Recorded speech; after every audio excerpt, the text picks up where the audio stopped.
if you have a background like mine, then your opportunities here are very limited. And I mean, I'm not 100% sure that I'll get a degree from NYU, and I don't think that there are a lot of people who have the same background as me who would be able to. As a liberal university that appeals to students from all walks of life, you would think that NYU would appeal to students from all economical and financial backgrounds as well. But unfortunately, NYU does not, causing many students to face the same harsh reality as Harmony. I'm from Atlanta. I used to live in the inner city, so we didn't have like a lot of money.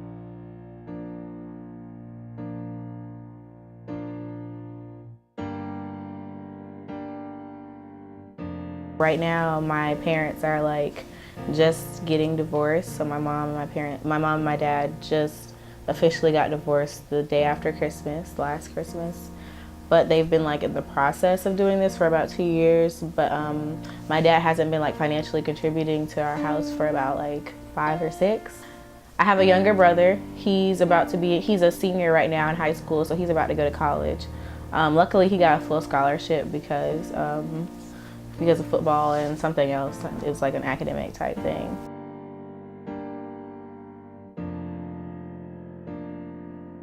I expected NYU to be like a really diverse, inclusive place. I expected it to be kind of expensive, but I expected the people at NYU to be like, you know, really helpful and like, I guess, excited for me to be there, because that's what they sounded like on the phone. And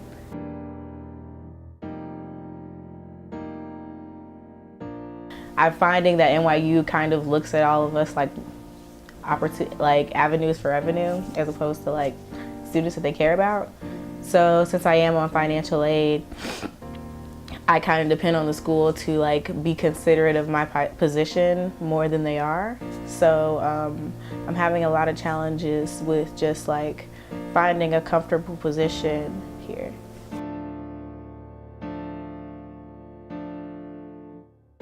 So we had a financial aid advisor. She dropped off the face of the planet, like her phone number doesn't work anymore. But we had a financial aid advisor, and the way she like structured out our bill, we were supposed to be paying about half of what my actual bill is and what we're expected to be paying now.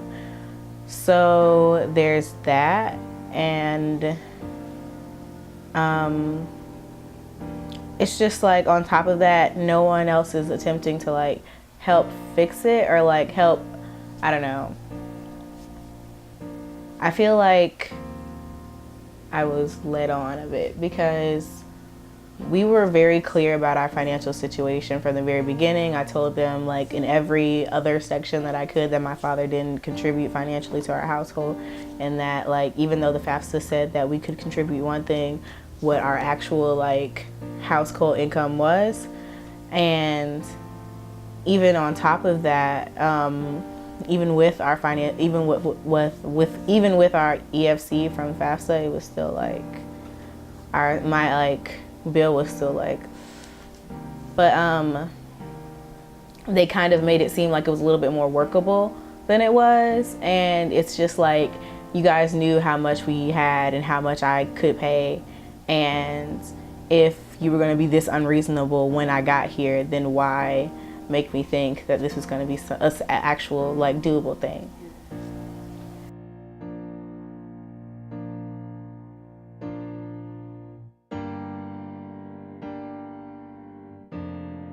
I have one of the largest scholarships that NYU gives, and it's about $39,000.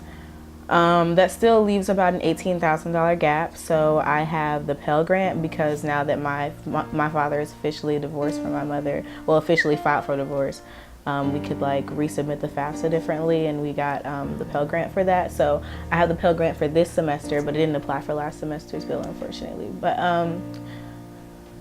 so I have the Pell Grant, I have federal loans as well, and that's about, so all of that adds up to be about $10,000 now that I have the Pell Grant and everything. So I have $7,000 to split between the 2 semesters. But initially that's what we were promised when I was supposed to be coming here. And then when now that we've gotten here, it's more expensive than that. And then like even though it's supposedly like cut and dry, $3,500 a semester, it's really not. Like it still ends up somehow being like $550 a semester somehow. Like just random fees that nobody really seems to know where they like. It's very strange, and everybody has a different story, but somehow I'm still paying way more than what we expected.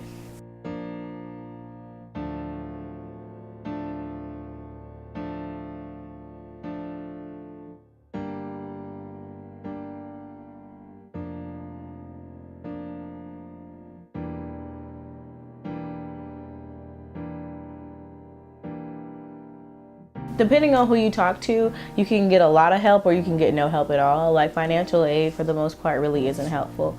The bursts are the same way. They'll just bounce you back and forth to one another and tell you they don't know or what like. It's a waste of time.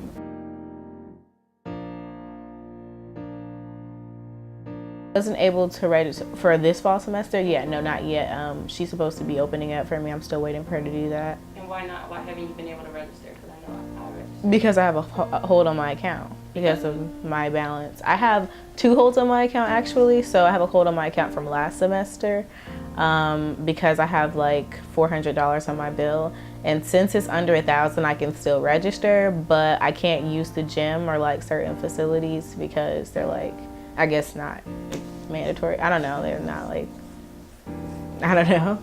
It's kind of like discrimination. Like yeah, it definitely. And it's like, why keep me out of the gym?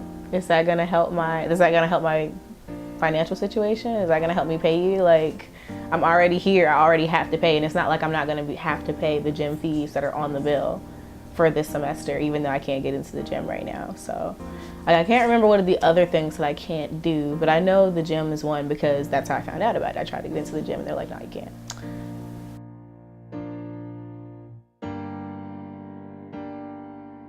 Like, I'm trying to get an actual job, so like getting a schedule, just, I don't know, like not having a schedule means that I'm not enrolled, means I'm not really a student, so.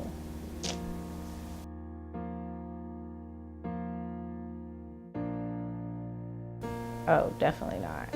I mean, I know there's such thing as a quality of education, but I definitely don't think that the quality is worth as much money as they're paying. I feel like a school with the philosophy of NYU could not possibly offer the type of education that they're trying to charge for.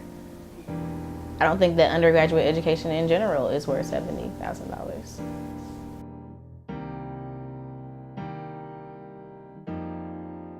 The lack of like support, I guess. I definitely was like hoping that I would be going to a school that would be like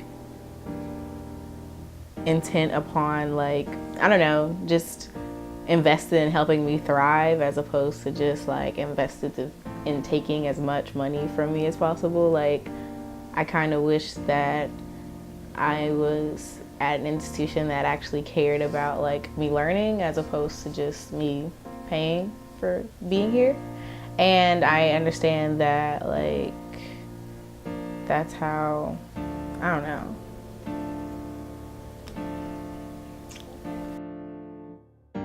Since President Hamilton has occupied presidency, NYU has made affordability its prime objective. NYU's most drastic change thus far was raising the hourly rate given to work-study students to a minimum wage of $15 an hour. This change will take place subtly over the next 3 years. But is this enough to reduce the burden on families and ease the pressure on students? Students like Harmony claim no. In mid-March, NYU and the Affordability Steering Committee launched a website where students could share their ideas on how to make NYU more affordable. Students immediately took to the site to voice serious concerns.